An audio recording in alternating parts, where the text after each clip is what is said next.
Good morning, breakfast in bed ang aking mama. Dahil antok na antok. Wala pong ginawa kundi uminom. Siyempre po pag uminom, iihi.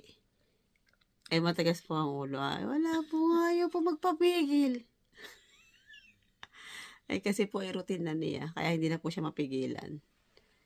Inom. Iihi. Inom. Nani ba tayo sumunod sa iyong anak? Para hindi ka nahihirapan. Nanay, wala kang ginawa kundi umi. Ayaw mo naman umi sa diaper mo. Umi ka na kanya sa diaper. No, bali para katuloy pusa. Tinabi yung tsura mo, mama. Ano yung pusa bagong anak na? Gaganda-ganda. Napakasweet naman. Nag-uuntok pa.